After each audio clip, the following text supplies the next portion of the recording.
கிறிஸ்தியசுவின் அன்பு நெஞ்சங்களே, இனிய டிஆர்டி தமிழொலி வானொலி உறவுகளே, உங்கள் அனைவருக்கும் இனிய வணக்கம்.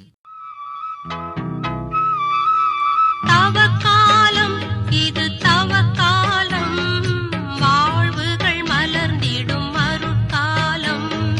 தவக்காலம் இது தவக்காலம், வாழ்வுகள் மலர்ந்திடும் மறுகாலம்.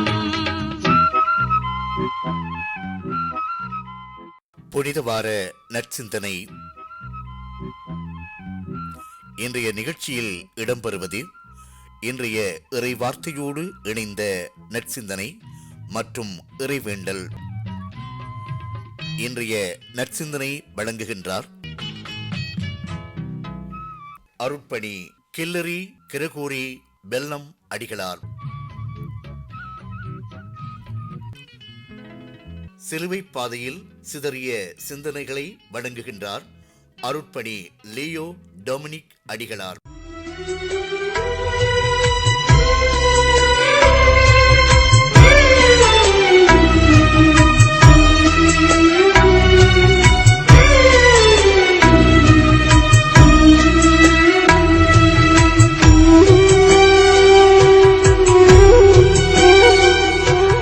மன்னிப்பு தாரும் ஆண்டவரே, மன்னிப்பு தாருமே.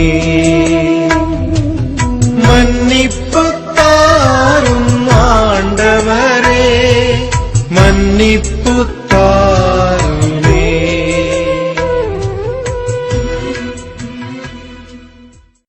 புனித வாரம் புதன்கிழமை. நற்செய்தி வாசகம். மானிட மகன் தம்மை பற்றி மறைநூலில் எழுதியுள்ளபடியே போகின்றார். ஆனால் ஐயோ அவரை காட்டிக் கொடுப்பவனுக்கு கேடு. மத்தேயு எழுதிய நற்செய்தியிலிருந்து வாசகம். நூற்பிரிவு 26, இறை சொற்றொடர்கள் 14 முதல் 25 வரை. அக்காலத்தில் 12 ஒருவராகிய ஜூதாசு இஸ்காரியோத்து தலைமை குருவிடம் வந்து, இயேசுவை உங்களுக்கு நான் காட்டிக் கொடுத்தால் எனக்கு என்ன தருவீர்கள் என்று கேட்டார். அவர்களும் 30 வெள்ளி காசுகளை எண்ணி அவனுக்கு கொடுத்தார்கள். அது முதல் அவன் அவரை காட்டிக் கொடுப்பதற்கு வாய்ப்பு தேடிக்கொண்டிருந்தான். புளிப்பற்ற அப்ப விழாவின் முதல் நாளில் சீடர்கள் இயேசுவை அணுகி வந்து, நீர் பாஸ்கா விருந்துண்ண நாங்கள் எங்கே ஏற்பாடு செய்ய வேண்டும் என விரும்புகின்றீர் என்று கேட்டார்கள்.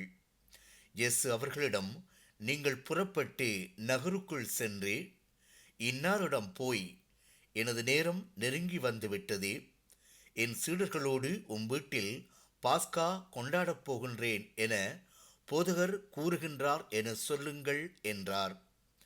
இயேசு தங்களுக்கு பணித்தபடியே சீடர்கள் செயல்பட்டு பாஸ்கா விருந்துக்கு ஏற்பாடு செய்தார்கள். மாலை வேளையானதும் அவர் 12 பந்தியில் அமர்ந்தார். அவர்கள் உண்டு கொண்டிருந்த பொழுது அவர், உங்களுள் ஒருவன் என்னை காட்டிக் கொடுப்பான் என உறுதியாக உங்களுக்கு சொல்கின்றேன் என்றார். அப்பொழுது அவர்கள் மிகவும் வருத்தமுற்றவர்களாய், ஆண்டவரே, அது நானோ என ஒவ்வொருவரும் அவரிடம் கேட்கத் தொடங்கினார்கள். அதற்கு அவர், என்னுடன் பாத்திரத்தில் தொட்டு உண்பவனே என்னை காட்டிக் கொடுப்பான். மானிட மகன் தம்மை பற்றி மறைநூலில் எழுதியுள்ளபடியே போகிறார். ஆனால் ஐயோ அவரை காட்டிக் கொடுப்பவனுக்கு கேடு. இம்மனிதன் பிறவாதிருந்தால் அவனுக்கு நலமாய் இருக்கும் என்றார். அவரை காட்டிக் கொடுத்த யூதாசும், ராபி, நானோ என அவரிடம் கேட்க, இயேசு, நீயே சொல்லிவிட்டாய் என்றார். இது வாழ்வுதரும் கிறிஸ்தியசுவின் நற்செய்தி. கிறிஸ்துவே உமக்கு புகழ்.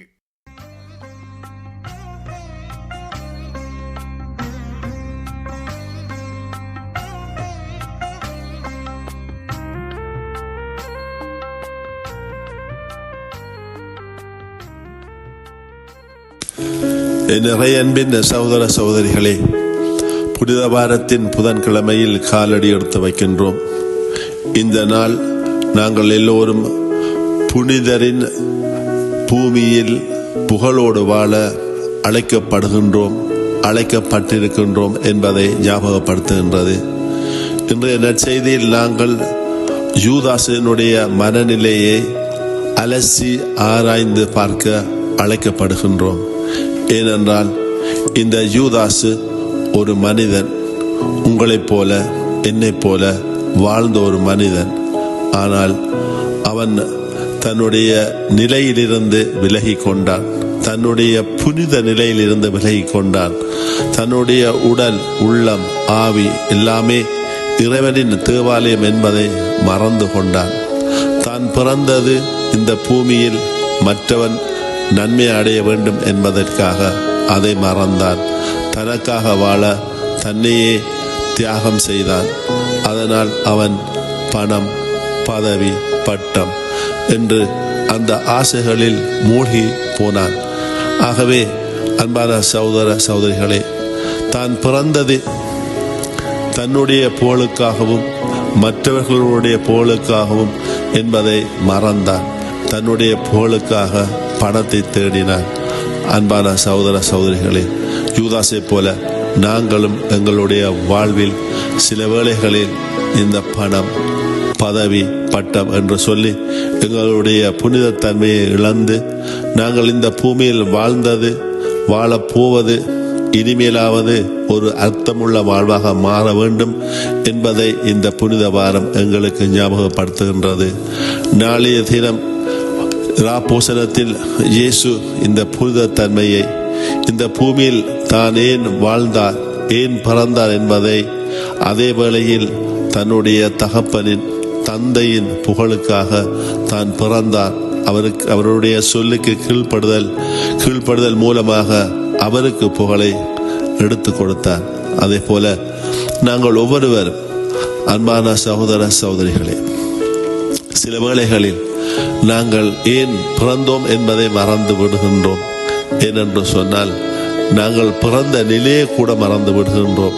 நாங்கள் யாரோடு பிறந்தோம் என்பதை மறந்து விடுகின்றோம். நாங்கள் பிறந்த குடும்பங்களை, சகோதர சகோதரிகளை நாங்கள் பணம் என்ற ஆசையில், பதவி என்ற ஆசையில் ஏனோ தானோ என்ற ஒரு வாழ்க்கையின் நிலையை சில வேளைகளில் அடைந்திருக்கலாம். அவற்றையெல்லாம் நாங்கள் திரும்பி பார்ப்பதற்காக மீண்டும் ஒரு புதிய நிலையை, புனித வாழ்வை அமைத்துக் கொள்வதற்காக இந்த புனித வாரம் எங்கள் ஒவ்வொருவரையும் அழைத்துக் கொள்ளுகின்றது.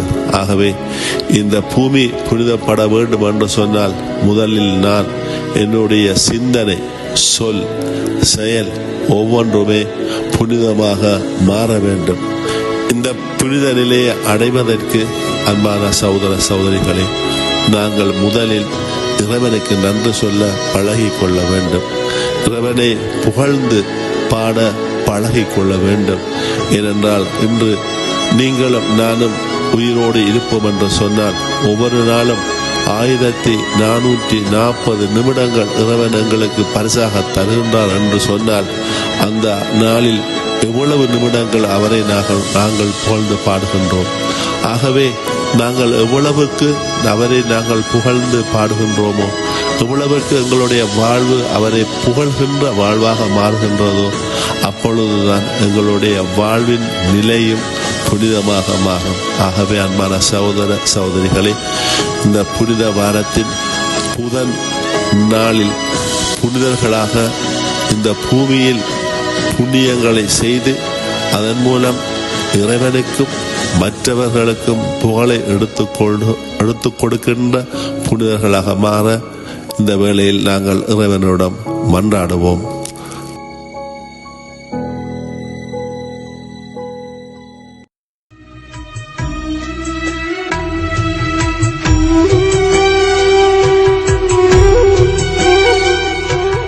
மன்னிப்பு தாரும் ஆண்டவரே, மன்னிப்பு தாருமே. மன்னிப்பு தாரும் ஆண்டவரே, மன்னிப்பு தாருமே.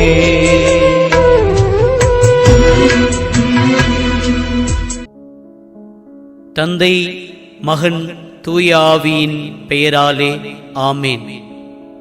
இறைவனின் இதயத்திற்கினிய இறைமக்களே, தவக்காலத்தின் சிலுவை பாதை உங்களை சந்திக்க வந்துள்ளது.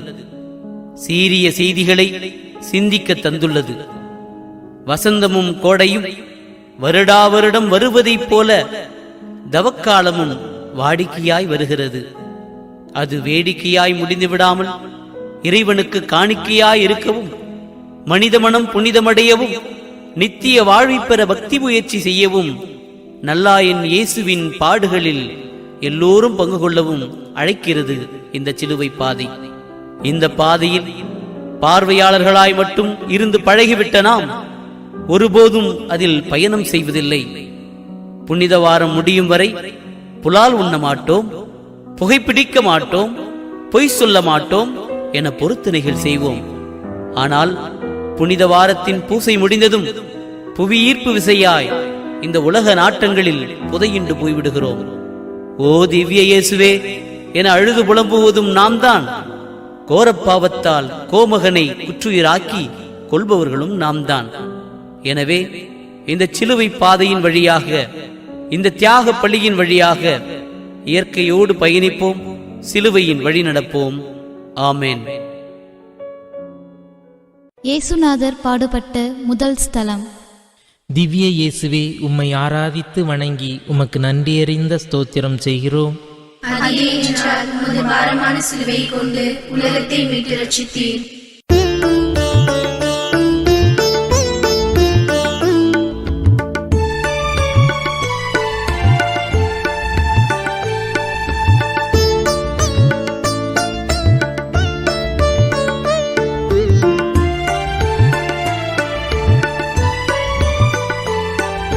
துன்பங்கள் ஏற்க வந்தீ,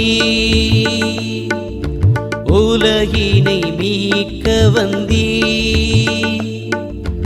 உமக்கிந்த தீர்ப்பு, உமக்கிந்த நிலைமை எல்லாம் எனக்காக. இறைவா, எல்லாம் எனக்காக. மனிதன் மனிதன் மனிதன் என மும்முறை அழைக்கப்பட்ட மானிடன் கூனி குறுகி குற்றவாளி கூண்டில் நிற்கிறான். தண்ணீர் பொங்கி எழுகிறது. மனிதா, பரமன் என்னை படைத்த நாள் முதல் இன்று வரை நான் பார்த்திராத கொடுமை இது. விண்ணையும் மண்ணையும் படைத்தவர் மேல் வீண் பழி சுமத்தி கொல்லுங்கள் கொல்லுங்கள் என கூச்சலிடும்படி கோமகன் செய்த குற்றம்தான் என்ன? நீ தாகத்தால் நாவறண்ட போதெல்லாம் கடவுள் கட்டளையிட்டார் என்பதற்காக கற்பாறையினின்றும் புறப்பட்டு வந்தேன். உன் தாகத்தை தணித்தேன். திருமண வீட்டில் திராட்சை ரசம் இல்லை என்று நீ திகைத்து நின்றாய். கல்யாண வீட்டின் கற்சாடிகளிலே கர்த்தருக்காய் நான் காத்திருந்த வேளை கடவுளின் திருமகன் வந்தார். கவின்மிகு விழிகளால் என்னை கண்டார். படைத்த பரமனின் பார்வைப்பட்டதும் வெட்கிச் சிவந்த நான் விருந்திலே நீ அருந்த திராட்சை ரசமானேன். உன்னை படைக்கும் முன்பே உனக்காக என்னை படைத்த வேந்தன் அவர். இம்மையில் மனிதனாகி நன்மை மட்டுமே செய்த மென்மையான மனிதருக்கு ஏன் இந்த கொடுமை? பிலாத்துவின் முன்னே பால்மறவாத பாலனைப் போல வாய் திறவாமல் நிற்கிறார். அன்று கை கழுவுவதற்காக என்னை கலயத்தில் வைத்திருந்தான் பிலாத்து. அங்கிருந்தவாறே அண்ணலை கேட்டேன், தவறு செய்தவர்களை தண்டிக்காமல் தலைதாழ்ந்து நிற்பது ஏன் இயேசுவே என்று. கடவுளின் மகன் கண்களால் பதில் சொன்னார், நான் மனிதனை நேசிக்கிறேன் என்று. இந்த நேசத்திற்கு ஈடாக நீ என்ன செய்ய போகிறாய்? ஜெபம். இறைவனின் திருமகனே, தண்டனைக்கு எம்மை தப்பிவிக்கும் பொருட்டு தண்ணீர் போல் எங்களை சுத்தமாக்கும். ஆமென். எங்கள் பேரில் தயவாயிரும் சுவாமி, எங்கள் பேரில் தயவாயிரும். எங்கள் பேரில் தயவாயிரும் சுவாமி, எங்கள் பேரில் தயவாயிரும். மரித்த விசுவாசிகளின் ஆத்மாக்கள் இறைவனின் இரக்கத்தினால் நித்திய சமாதானத்தில் இளைப்பாறக் கடவன. ஆமென். இயேசுநாதர் பாடுபட்ட இரண்டாம் ஸ்தலம். திவ்ய இயேசுவே, உம்மை ஆராதித்து வணங்கி உமக்கு நன்றியறிந்த ஸ்தோத்திரம் செய்கிறோம். அதிலே என்றால் உமது பாரமான சிலுவை கொண்டு உலகத்தை மீட்டு ரட்சித்தீர்.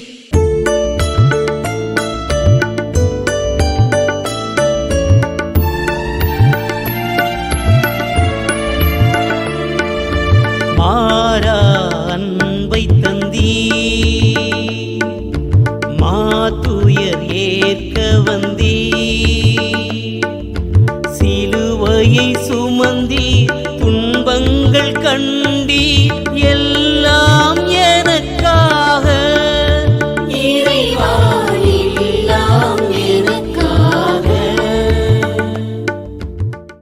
மன்னவன் தோளில் மரம் வைப்பதை எதிர்த்து மரம் தொடுத்த வழக்கு. மனுக்குலமே, நான் மரம் பேசுகிறேன். ஆம், உன்னால் வெட்டப்பட்டாலும் வெட்டிய உனக்கே வீடாகி, நிலையாகி, காயாகி, கனியாகி, கதவுக்கு பலகையாகி, வெயிலுக்கு நிழலாகி, விறகாகி, கரியாகி நிற்கின்ற மரம் நான் பேசுகிறேன். இன்று வரை நீ செய்த எந்த கொடுமையும் என்னை இவ்வளவாய் பாதிக்கவில்லை. வெட்ட வெட்ட முளைக்கிறது என்பதால் தான் என்னையும் உன்னையும் மொட்டையடிக்கிறாய். வெட்டப்பட்டாலும் வேரிலிருந்து துளிர்க்கும் சக்தியை வேந்தன் தருவதால் பாதிப்படையவில்லை. ஆனால் இன்று பதறுகிறேன், பதைபதைக்கிறேன். பரமனின் தோளுக்கு பாரச்சிலுவையா என்று பரிதபிக்கிறேன். மனிதனே, மண்ணையும் விண்ணையும் உன்னையும் என்னையும் படைத்து வளர்த்து பாதுகாக்கும் தெய்வ புதல்வனுக்கு சிலுவையின் பாரம் சிறிதாவது அடுக்குமா? மரங்கள் தானே பூவை சுமக்கும்? அது பொதுமை. மரத்தை ஒரு பூ சுமப்பதென்றால் அது கொடுமை. சிலுவையாக்கப்பட்ட மரமாகிய என்னை சிறு பிள்ளை போல அணைத்த அவரிடம் செவியருகில் கேட்டேன், இறைவா, ஏன் இதற்கு இசைந்தீர் என்று. பரமன் பரிவோடு பதில் சொன்னார், நான் மனிதனை நேசிக்கிறேன். சிநேகத்தின் சிகரமான இயேசுவை கண்டபின் சிறுமதி படைத்தோரின் சிம்மாசனத்திற்கு மரமாயிருப்பதை விட சிலுவைக்கே மரமாயிருக்க தீர்மானித்தேன்.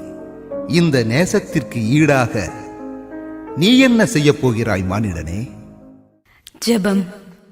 இறைமகனே, சிலுவையால் உலகை மீட்டதால் சிறுமைப்பட்ட சிலுவை சிறப்பு சின்னமானதே.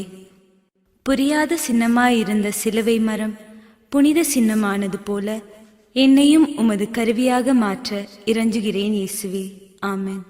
எங்கள் பேரில் தயவாயிரும் சுவாமி, எங்கள் பேரில் தயவாயிரும். எங்கள் பேரில் தயவாயிரும் சுவாமி, எங்கள் பேரில் தயவாயிரும். மரித்த விசுவாசிகளின் ஆத்மாக்கள் இறைவனின் இரக்கத்தினால் நித்திய சமாதானத்தில் இளைப்பாறக் கடவன. ஆமென். இயேசுநாதர் பாடுபட்ட மூன்றாம் ஸ்தலம். திவ்ய இயேசுவே, உம்மை ஆராதித்து வணங்கி உமக்கு நன்றியறிந்த ஸ்தோத்திரம் செய்கிறோம். அதிலே என்றால் உமது பாரமான சிலுவை கொண்டு உலகத்தை மீட்டு ரட்சித்தீர்.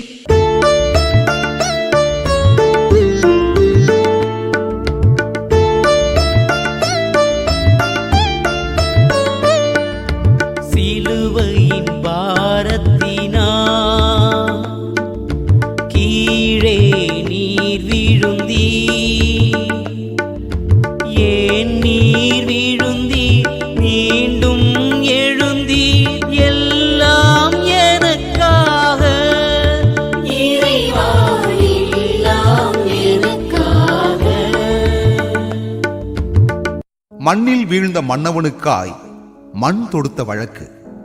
மானிடமே, மக்களினமே, மண்ணாகிய நான் கேட்கும் கேள்விகளுக்கு மறைக்காமல் மறுக்காமல் பதில் சொல்லுங்கள். உண்மையின் உருவாய் உத்தமராய் உலகெல்லாம் நன்மை செய்த ஒரே இறைவனின் மகனை உண்ண ஒரு கவளம் உணவு கூட கொடுக்காமல், உலர்ந்த நாவிற்கு ஒரு துளி நீரும் கொடுக்காமல் பாரச் சிலுவையை தூக்கி வைத்து பாடுபடுத்துவது நியாயம்தானா? தேகத்தில் பலமின்றி தேவனின் திருமகன் பாதையில் அனாதையாய் வீழ்ந்து கிடக்கின்றார். மன்னனின் மலர்முகம் என்னையும் தொட்டு மறுரூபமாக்குகிறதோ? சிலிர்த்து போகிறேன். என்னை பிசைந்து உன்னை உருவாக்கிய முன்னாள் ஞாபகத்தில் மூழ்கிப் போகிறேன். மண்ணான என் முகமும் மன்னவனின் எழில்முகமும் சந்தித்த வேளை மனக்குமுறலோடு இறைமகன் இயேசுவிடம் மன்றாடுகிறேன். ஆணையிடுங்கள் இறையுருவே, அழித்து விடுகிறேன் இந்த அற்பர்களை. இறைவனை எதிர்த்தவர்களை இதுவரை எத்தனையோ முறை என்னோடு புதைத்து மண்ணோடு மண்ணாக்கி இருக்கிறேனே. முந்தைய நாளொன்றில் மோயிசினை எதிர்த்த கோராகின் கூட்டத்தாரை கூண்டோடு விழுங்கியதைப் போல இக்கொடியவரை விழுங்க அனுமதியும் என்று கோபத்தோடு நான் கேட்க, விழுந்த நிலையிலும் விண்ணின் மைந்தன் வேதனையை மறைத்துவிட்டு சொன்னார், நான் மனிதனை நேசிக்கிறேன் என்று. பாதாளத்தின் நெருப்பினின்றும் உன்னை பாதுகாக்க பலமனைத்தையும் திரட்டி எழுந்து நடக்கும் இறையன்பிற்கு ஈடாக என்ன செய்யப் போகிறாய் என் ஜனமே? ஜெபம். இறைவா, படைப்பிற்கெல்லாம் இருக்கும் பணிவும் பொறுமையும், மண்ணுக்கு இருக்கும் மன உறுதியும் நேர்மையும் எமக்குள்ளும் இருக்க இரக்கம் கொள்வீராக. ஆமென். எங்கள் பேரில் தயவாயிரும் சுவாமி, எங்கள் பேரில் தயவாயிரும். எங்கள் பேரில் தயவாயிரும் சுவாமி, எங்கள் பேரில் தயவாயிரும். மரித்த விசுவாசிகளின் ஆத்மாக்கள் இறைவனின் இரக்கத்தினால் நித்திய சமாதானத்தில் இளைப்பாறக் கடவன. ஆமென். இயேசுநாதர் பாடுபட்ட 4ஆம் ஸ்தலம்.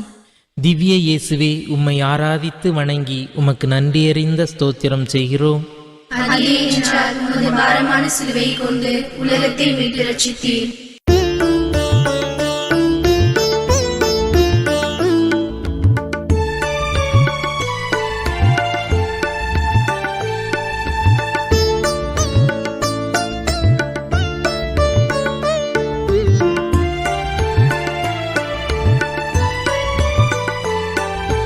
தாயும்மை சந்தித்ததா தாளா துயர் கண்டி, ஏன் இந்த நிலைமை, ஏன் இந்த வேதனை, எல்லாம் எனக்காக. இறைவா எல்லாம் எனக்காக.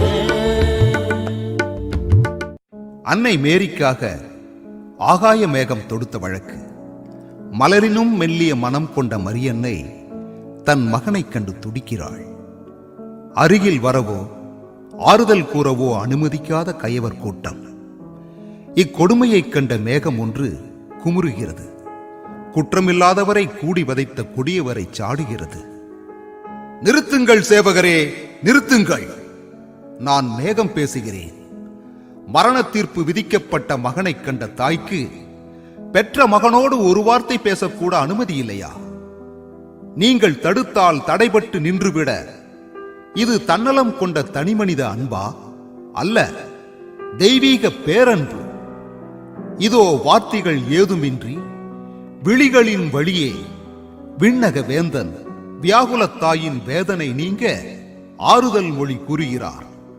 அம்மா, கருவில் என்னை சுமந்தபோது 10 மாதம் காத்திருந்த தாங்கள் கல்லறையில் நான் இருக்கும் 3 நாட்களும் கனிவோடு காத்திருங்கள். மீண்டும் உயிரோடு எழுவேன், உங்கள் மகனாய் மடிமீது தவழ்வேன் என்கிறார். மானிடர் அறியாத மகிமையின் மொழி கேட்ட அன்னையின் அன்பு முகத்தில் அளப்பரியதோர் அமைதி. மேகமாகிய எனக்கோ கோபம் குறையவில்லை. மற்றவர்கள் அறியாமல் மன்னரிடம் கேட்டேன், இறைவா, மேகமாய் என்னை படைத்து மேதினியில் மழை பொழிந்து வையகத்தை பராமரிக்கும் உமக்கு ஏன் இந்த எளிநிலை? அடர்ந்த மின்னல் ஒன்றை பிறப்பித்து அழித்து விடட்டுமா இந்த அக்கிரமக்காரர்களை என்று ஆங்காரமாய் கேட்டேன். உன்னதர் மறுத்தார், உறுதியாய் சொன்னார், நான் மனிதனை நேசிக்கிறேன். அழிக்க வந்த என்னை அன்பால் அடக்கி வைத்த ஆண்டவரின் அன்புக்கு ஈடாக என்ன செய்யப் போகிறாய் மனிதா? ஜெபம். வறண்ட நிலத்திற்கு வாழ்வு தரும் மேகம் போல வறியவர்க்காய் நான் வாழ வரம் தாரும் இயேசுவே. ஆமென்.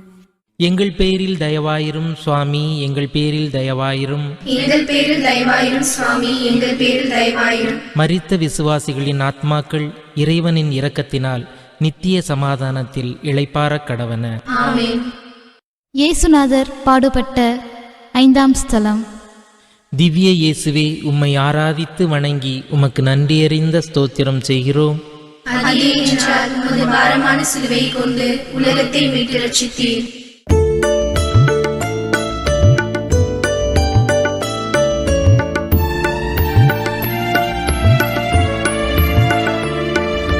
சுமைதனை சுமந்ததனா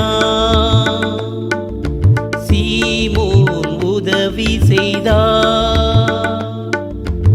ஏன் இந்த சோதனை, ஏன் இந்த வேதனை எல்லாம் எனக்காக? இறைவா எல்லாம் எனக்காக. கல்மணம் கொண்ட யூதருக்கு எதிராக கற்பாறை தொடுத்த வழக்கு.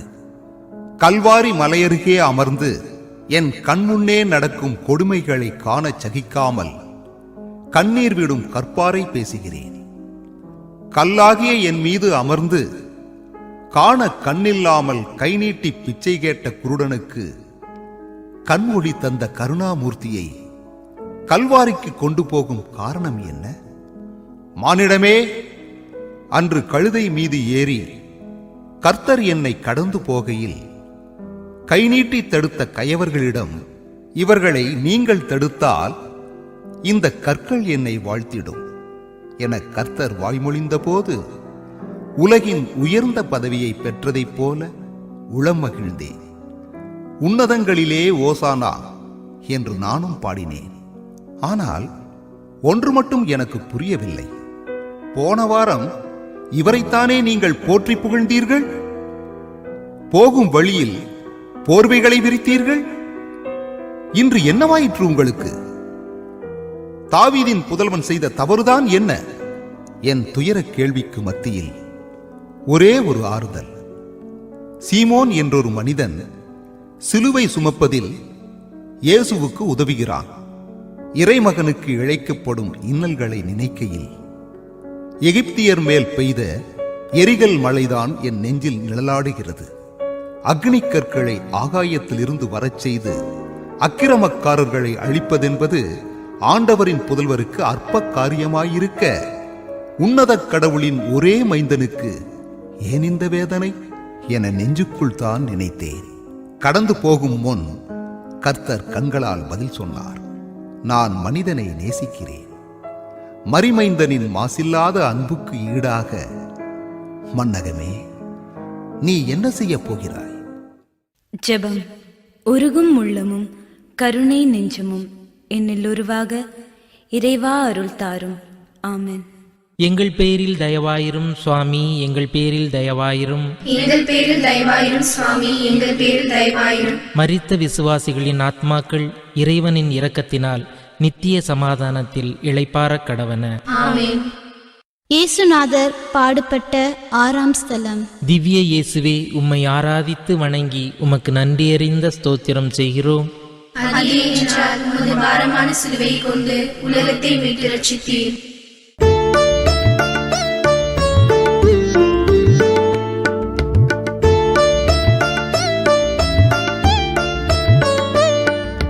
துடைத்தாள் சீரு துணியில் பதித்தாய் உன்முகத்தை. ஏன் இந்த கோலம், ஏன் இந்த வேதனை எல்லாம் எனக்காக? இறைவா எல்லாம் எனக்காக. முழுமதி போன்ற இயேசுவின் முகத்தை சிதைத்த மூர்க்கரை எதிர்த்து முட்செடி தொடர்ந்த வழக்கு. நான் கல்வாரி மலையின் காலடியில் வளர்ந்து நிற்கும் ஒரு காட்டு முட்செடி. அன்று என்னை கடந்து சென்ற எருசலேம் பெண்கள் முகத்தில் இனம் புரியாத ஒரு சோகம். திடீரென பாதையில் ஓர் பரபரப்பு. கைதி ஒருவரின் தோளில் கடும் சிலுவையை ஏற்றி கல்வாரிக்கு அடித்து இழுத்துச் செல்கிறார்கள். தலையில் என்னை போன்ற முள்ளால் செய்ததொரு கிரீடம்.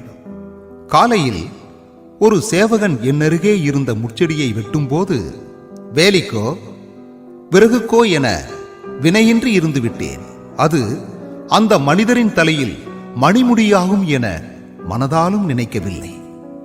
கைதியின் முகத்தை முன்பே கண்டது போல இருக்கிறதே. ஆனால் அடையாளமே தெரியாதபடி அங்கமெல்லாம் இரத்தமயம். அப்போதுதான் அந்த அதிசயம் நிகழ்ந்தது. கூட்டத்திலிருந்து வெளிப்பட்ட ஒரு பெண் கையில் துணியோடும் கண்ணில் துணிவோடும் கைதியை நெருங்கி கனிவாய் முகம் துடைக்க, ஐயோ கொடுமை! அது இயேசுவின் முகம். இதே வழியாக கல்லறைக்கு எடுத்துச் செல்லப்பட்ட மரித்த வாலிபனை உயிரோடு எழுப்பிய இயேசுவின் முகம். கற்சாடி நீரை கனிரசமாக்கிய கர்த்தரின் முகம். காற்றையும் கடலையும் அடக்கிய கடவுளின் முகம். கர்த்தர் என்னை கடந்து செல்கையில் கதறி அழுதேன். ஐயோ இறைவா, உயிரை கொடுக்கும் வல்லமையுள்ள உமக்கு இவர்களை ஒழிக்கும் வல்லமையும் உண்டல்லவா, ஏன் இந்த மௌனம் என்றேன். பார்வையால் பரமன் பதில் உரைத்தார், நான் மனிதனை நேசிக்கிறேன் என்று. உண்மைதான். துடைத்த துணியில் இருந்த தூயவரின் திருமுகம் அந்த அளவற்ற அன்புக்கு அடையாளமானது. எல்லையில்லா இந்த அன்பிற்கு ஈடாக என்ன செய்யப் போகிறாய் மானிடனே? ஜெபம். நல்லோரை பழி சொல்லாதிருக்கவும் எல்லோரையும் என்னை போல் நேசிக்கவும் அருள் தாரும் இயேசுவே. ஆமென். எங்கள் பேரில் தயவாயிரும் சுவாமி, எங்கள் பேரில் தயவாயிரும். எங்கள் பேரில் தயவாயிரும் சுவாமி, எங்கள் பேரில் தயவாயிரும். மரித்த விசுவாசிகளின் ஆத்மாக்கள் இறைவனின் இரக்கத்தினால் நித்திய சமாதானத்தில் இளைப்பாறக் கடவன. ஆமென். நேர்கள் இதுவரை புனித வார நற்சிந்தனை கேட்டீர்கள். இன்றைய நற்சிந்தனை வழங்கியவர் அருட்படி கில்லரி கரகூரி பெல்லம் அடிகளார். சிலுவை பாதையில் சிதறிய சிந்தனையை வழங்கியவர் அருட்படி லியோ டொமினிக் அடிகளார். இவர்கள் இருவருக்கும் எமது மனமார்ந்த நன்றிகளை தெரிவித்துக் கொண்டு டிஆர்டி தமிழ் ஒலியோடு இணைந்திருந்து எமது நிகழ்ச்சியினை செவிமடுத்த அனைத்து அன்புள்ளங்களுக்கும் நன்றிகளையும் வாழ்த்துக்களையும் தெரிவித்துக் கொண்டு உங்களிடமிருந்து விடைபெறுகின்றோம். நன்றி, வணக்கம் அன்புறவுகளே.